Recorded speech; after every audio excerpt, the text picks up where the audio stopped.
Édition 2024 du festival Djogbe Miton Naye. Le palais de la reine-mère d'Ayou, situé dans la commune d'Alada, a rayonné aux couleurs des manifestations officielles les 13 et 14 janvier 2024. Cet événement devenu annuel depuis 2017 est couplé à la célébration de la fête du Vaudou dans la dite commune.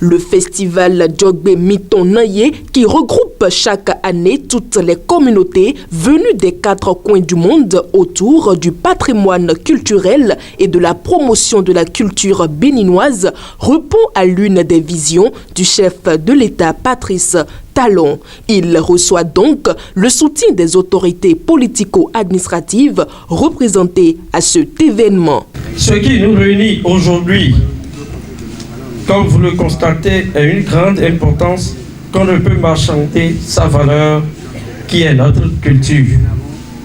Celle-ci, en vue de sa valorisation, au vu du monde entier, fait partie des soucis majeurs du programme d'action du gouvernement, son Excellence Athanase Guillaume Talon. Je voudrais rappeler que ce festival qui fait suite aux manifestations de Vaudou Days organisé par le gouvernement avec grand succès, cadre parfaitement avec le programme d'action du gouvernement. Et pour cette raison, la préfecture d'Alada est disponible à accompagner toutes les initiatives, toutes les actions engagées dans ce sens. La 7e édition de ces retrouvailles est axée sur le thème « Femmes pour un développement sociétal paisible et équilibré ». Une édition édifiée à la reconnaissance de la femme aux valeurs spirituelles afin d'équilibrer ses valeurs sociétales. Pourquoi la femme? Un regard sur l'organisation sociétale prouve à suffisance la relégation de la femme à des rôles subsidiaires. Ce type d'organisation n'est pas celle de nos ancêtres qui ont placé la femme au cœur de la société et des pôles décisionnels. Pour une bonne gouvernance de la femme dans la société, il est important qu'elle prenne conscience et connaissance de cette force matricielle dans le but de la détenir.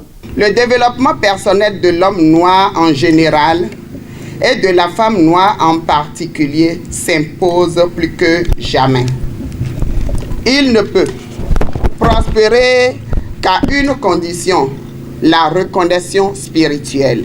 Une série de communications et des séances de sensibilisation, dont un colloque scientifique sur la thématique de l'événement, sensibilisation des femmes sur les conséquences sanitaires et spirituelles de la pratique des avortements provoqués dans la vie, ont été exposés aux festivaliers. Si Dieu même a fait passer la vie par la femme, c'est parce qu'elle a une force.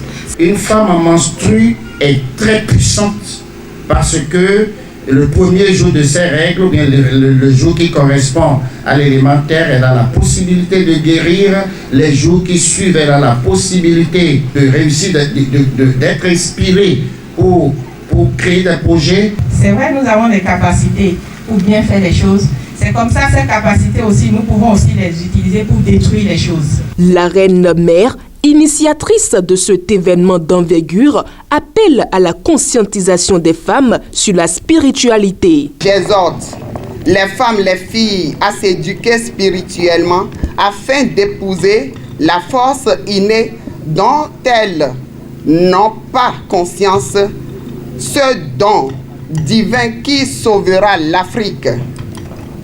Femme, récupère ta force pour le survie de l'humanité.